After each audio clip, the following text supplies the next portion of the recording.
Sir ये कल कर लिए थे ना। ये कल कर लिया था।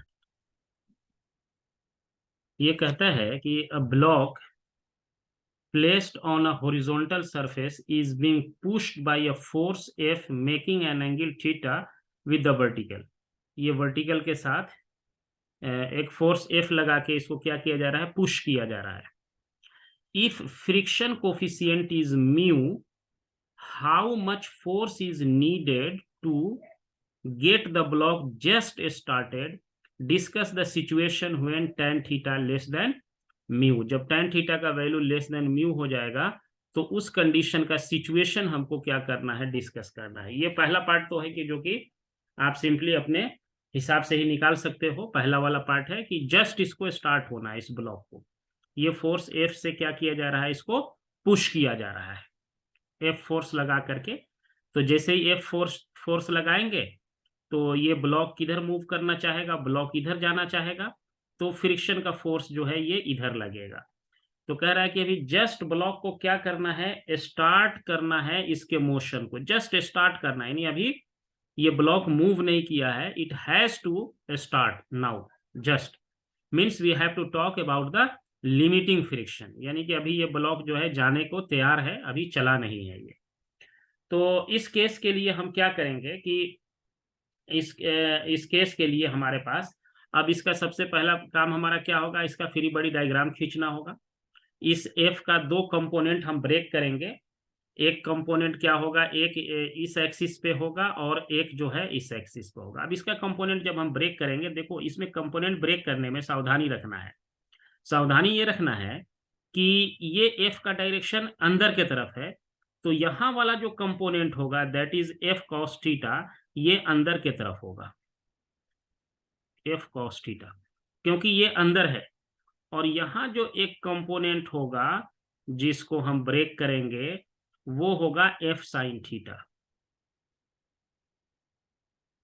इसका डायरेक्शन क्या हो जाएगा, ऐसे होगा, अंदर इस साइड होगा, इसका डायरेक्शन डाउनवर्ड होगा।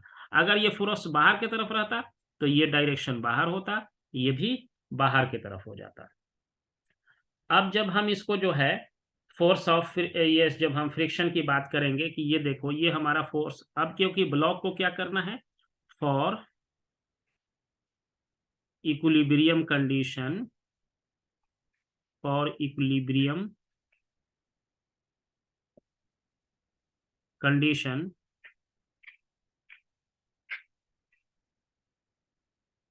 क्या करना होगा, जब इक्विलिब्रियम कंडीशन आपका है तो क्या होना चाहिए, सारे फोर्स आपस में horizontal force and vertical force must be equal.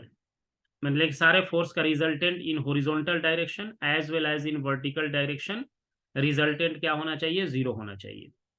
अब जब हम वर्टिकल डायरेक्शन की बात करें तो वर्टिकल डायरेक्शन में एम जी नीचे एक्ट कर रहा है, एफ कॉस थीटा भी नीचे एक्ट कर रहा है, और नॉर्मल फोर्स कैसे एक्ट कर रहा है, ऊपर एक्ट कर रहा है।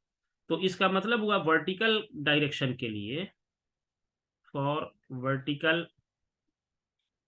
Direction, for vertical direction what we should need to write, F cos theta, ये डाउनवर्ड डायरेक्शन में है और वेट इसका कैसे है, ये भी डाउनवर्ड डायरेक्शन में है। तो plus M G equal to कितना हो जाएगा, अपवर्ड फोर्स यानी एन, नॉर्मल फोर्स ऐसे एन हो जाएगा। तो ये हमारा वर्टिकल डायरेक्शन के लिए इक्विलिब्रियम कंडीशन की बात हो गई यहाँ पे। अब जो है फिर जो है हमारा बात होगी, अब हमारा बात होगी हॉरिजॉन्टल कंपोनेंट के बारे में, हॉरिजॉन्टल डायरेक्शन के बारे में।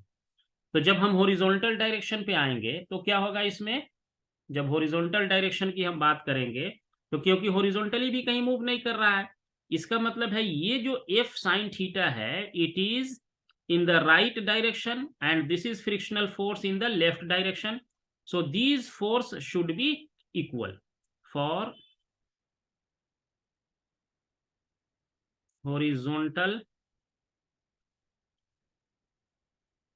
Equilibrium,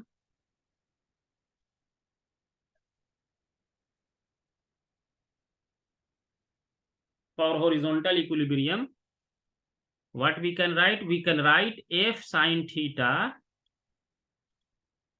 equal to Fs static friction, and Fs we know it is mu multiplied by n होता है ये। तो अब आपको देखिए निकालना क्या है क्वेश्चन में, ये निकालना है force, a block making horizontal pushed by force F making angle theta with the vertical, if coefficient of friction is mu, how much force is needed just start, means कि इस F का value निकालना है। अब देखो क्या करेंगे, इसमें नॉर्मल फोर्स का वैल्यू यहां से लेके इसमें पुट कर देते हैं, तो F का वैल्यू यहां से निकल जाएगा हमारे पास। तो नॉर्मल फोर्स का वैल्यू यहां पे हम डालते हैं। तो नॉर्मल फोर्स का वैल्यू जब आप पुट करेंगे तो F sine theta will be equal to mu multiplied by n is F cos theta plus mg, ये हो जाएगा। यहां से मैंने n का वैल्यू यहां डाल दिया। अब क्या करेंगे इसमें कि F जो है इस साइड भी है, F इस साइड भी है, कॉमन लेते हैं दोनों को। तो F कॉमन ले लेंगे तो ये हमारा हो जाएगा sine theta minus mu cos theta equal to mu multiplied by m into g हो जाएगा। So the value of F will be equal to mu multiplied by mg divided by sine theta minus mu cos theta, ये आ जाएगा हमारा। ये तो आपका magnitude of force निकल गया, जिस फोर्स से हमने इसको पुश किया था, that magnitude is given by and F equal to mu multiplied by mg divided by sine theta minus mu cos theta. ये आपका मैग्नीट्यूड निकल गया, इस F का वैल्यू जिस फोर्स से हम इसको पुश करेंगे, यानी इस ऑब्जेक्ट को जिस फोर्स से पुश किया गया उसका मैग्नीट्यूड निकल गया। और अगर इतना हम मैग्नीट्यूड इस फोर्स का रखेंगे तो ये ब्लॉक जो है जस्ट अबाउट टू मूव है। अगर इतना फोर्स लगा दिया गया तो ये मूव करने को जस्ट तैयार है। अब बात होती है इसमें जो इंटरेस्टिंग बात है कि पूछ रहा है, कंडीशन लगा रहा है कि if tan theta is less than mu हो जाए देन डिस्कस दिस कंडीशन। ये बहुत इंटरेस्टिंग कंडीशन है। अगर आपका tan थीटा का वैल्यू लेस देन म्यू हो जाएगा तो क्या होगा। अब देखिए इसमें tan थीटा को हम लिख सकते हैं sine theta divided by cos theta and which is less than mu. तो अब आपको जो है इसमें से देखिए कि साइन थीटा